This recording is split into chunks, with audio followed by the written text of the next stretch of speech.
Hey there, welcome back to my channel. Today I'm playing with these two palettes from Oden's Eye. I'm super excited to be playing with them. This is the eye look that I came up with today. It's much more warm toned than I thought it would be. If you'd like to see how I did it, don't go anywhere. And if you're new to my channel, hello, my name is Rachel. I'm a homeschooling stay-at-home mom. I enjoy eyeshadow. I upload 3 to 4 videos every week.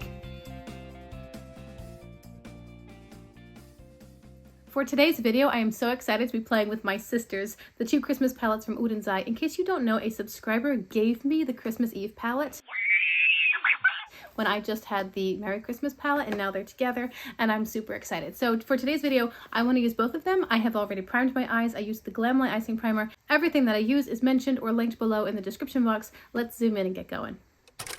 I've grabbed a Blend Bunny B1 brush, and I'm picking up the shade Gingerbread from the Merry Christmas palette. And I'm going to lay this in my outer corner and most of my crease. I actually want to build up my crease a little bit. I saw a look that I did some time ago, and I had a pretty dark crease, and it was very warm, and then I put like a cool toned, very contrasting color on top of it. It was a cut crease, and it looked beautiful. Now, I don't really enjoy doing cut creases a lot. I find that they take too much time, and I'm honestly pretty okay with simply doing a faux cut crease, which is where you use the shadow to create kind of a cut crease effect without the work of cutting, concealing, etc. But today I was inspired by that look, so I'm building up my crease with this warm shadow, and I'll go from there. I'm making sure that I lay this color on the hood of my eye, which is overlapping my lid space a little bit because my hood is dropping, so I want to make sure that I bring the shadow high enough that you can still see it. In the Christmas Eve palette, I'm taking that same brush and I'm grabbing Lemon Tart, and I'm using this right on the edges. I don't really need a shadow to buff out this color, but I wanted to bring in a different shade. My sister came to visit a couple of weeks ago, and it was so wonderful to see her. We hadn't seen her in a year and a half or so, basically since the now toddler was only a few months old. And now we have a whole new baby who is 6 months old, and it was just lovely for my sister to be able to come out. She is about to start a school program, so she wanted to grab a bit of time between leaving her job and starting full-time school, and I was just really grateful that she could come visit us. So she met the new niece, and we did lots of fun stuff together. We went to a chocolate shop and had like a movie night. We watched some Jane Austen, and then we went to the zoo. I'm taking a much fluffier and looser and larger blending brush and hitting only the edges of these colors. I'm just buffing out the shadow a little bit more. So we went to the zoo, and it had been several years since I went to the zoo. I'd taken my older daughter once when we were in a different state and we were trying to find something to do. We, went to the zoo. A family at church had done the library reading program over the summer, and the library was giving away zoo tickets if you hit your reading goals. So their family couldn't use the tickets, and they gave them to us. And I was all about that because I enjoy the zoo, and I knew that my toddler especially would love all of the animals. Now it's time for some shimmer, so I'm taking a flat brush, and I want the shade, it's so hard to choose because they're all so beautiful. I'm trying to decide if I want to go more blue or more purple with the shimmers. The Christmas Eve palette has beautiful options in both of those color stories. So I've decided to go for the shade Gorgeous, which is blue and purple. I'm going to spray it. So what I'm going to do with this is lay it on the center of my lid and see how it's looking with these warm toned crease colors. And after I figure out what I've got going on, like I've used the colors that I wanted to use, and now I need to bridge the gap between them. That's one of the fun challenges about eyeshadow. That's really what I enjoy doing, seeing how I can make work 2 random shadows that caught my eye that day. So when we were at the zoo, with all of the zoo animals, the giant African wildlife, we saw zebras and tigers, lions, giraffes, and then we saw smaller animals and animals that were exclusive to certain continents, but the exhibit which really captured my interest was the aquatic area. Look at how fiery this shadow is looking. This is the one that I'm using. It's right here. This is the shade Gorgeous, and in the pan it looks really, really blue and purple. Depending on how you turn it, it looks really blue and purple. But on the eye, look at how it's picked up kind of a fiery pink with the orange crease colors. Oh my goodness. I mean, it's the multi-chrome in the palette, so I shouldn't be too surprised by how shifty it is, but I wasn't expecting it to shift so warm. Oh, that's pretty. Okay, same flat brush, grabbing the shade Snow Light, and I will spray this one as well. I'm going to lay down Snow Light on my inner corner here, and the inner third of the lid. The aquatic animals were the ones that really, I just wanted to stay in that little building. I saw some seahorses. There was a lovely display of seahorses in this cylindrical tank sort of in the middle of the room. And you know what? I don't think I've ever seen a seahorse move. You see pictures of seahorses, drawings of them, people seem inspired by seahorses, but I didn't realize that they sort of just float along the current of the water, and then when they near something that they can hold on to, they latch on with their tail and they just hook onto it and hang out there for a while. And then when they're tired of that spot, they loose their tail and float along until they come near something else and hook on again. What I was curious about was how they go down, because it seemed like they just go up with the currents of the water and get the next piece of coral or seaweed or whatever they want to hold on to. But I want to know how they go down. Do they swim? Do they have some sort of mechanism like, you know, they release the air in their lungs? Do they have lungs and they drop? I'm not really sure. I'm curious. But the seahorses were fascinating to watch. Of course, there were also really beautiful tropical fish of so many vibrant colors. You know, I think that's what it was. And this will come in later.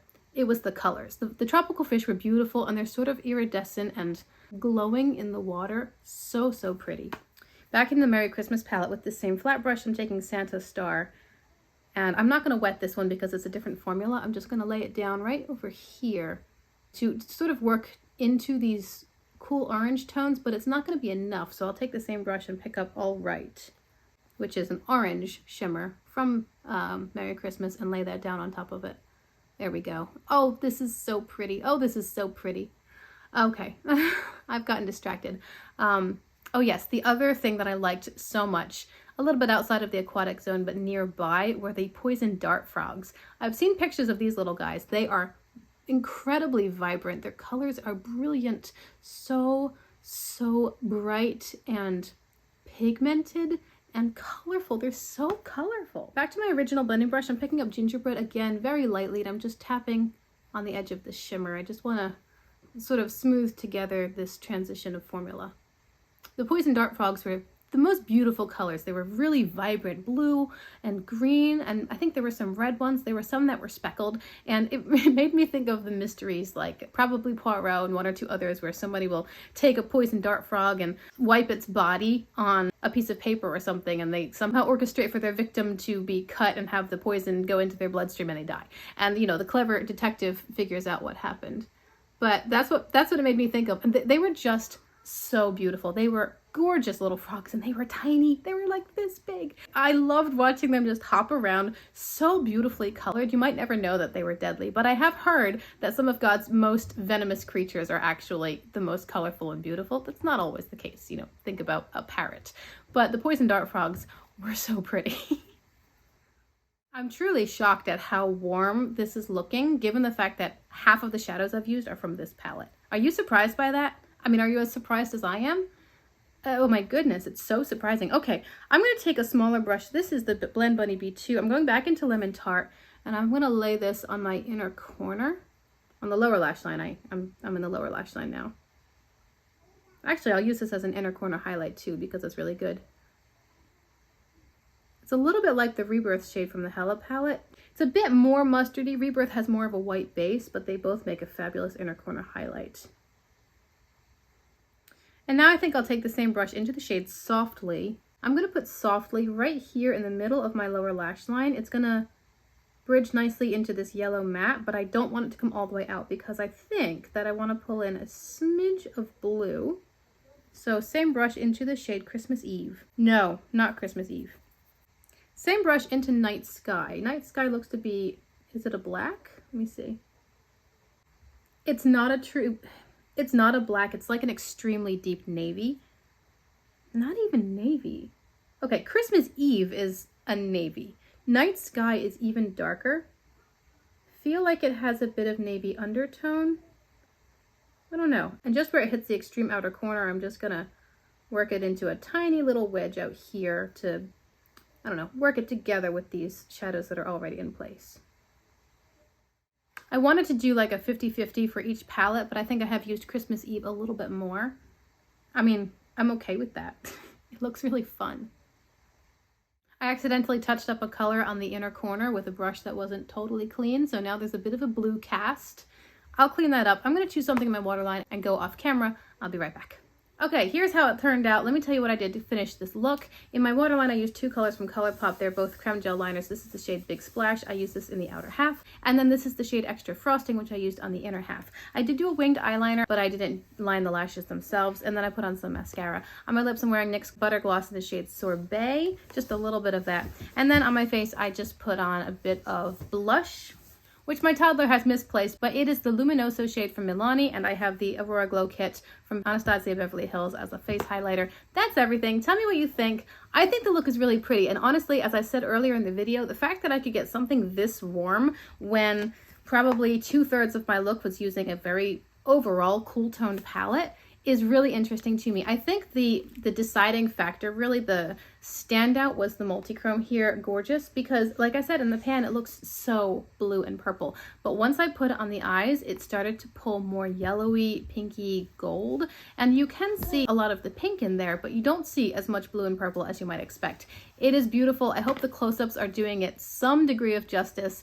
The look's very pretty and I like it a lot. That multi-chrome, definitely a wild card, and it is so much fun to see which directions it'll shift based on what you pair it with. I love the Udenzai multi-chromes. I am not fully on the multi-chrome bandwagon. The really, really heavy, highly textured, deep black-based multi-chromes, I think they're pretty. I think they're very neat and cool, but I don't really want to wear them because I don't like the super dark shimmers on myself, and I just feel like they're too heavy looking. They feel oppressive to me. But the Udenzai multi-chromes are a completely different story. They are so lightweight in texture, so sparkly and shiny, really, really light and soft, but also highly dimensional. And they do, I mean, they're multi-chromes. They do involve a lot of different colors, and they shift in really unexpected directions based on how you use them. Anyway, that's the whole look, and I think it's really, really pretty. Do let me know in the comments below, what do you think? I hope you've enjoyed this video. Thank you for being with me here today. I do hope you'll consider liking and subscribing before you go if you like this and you want to see more, and I'll see you again very soon in my next video. Bye!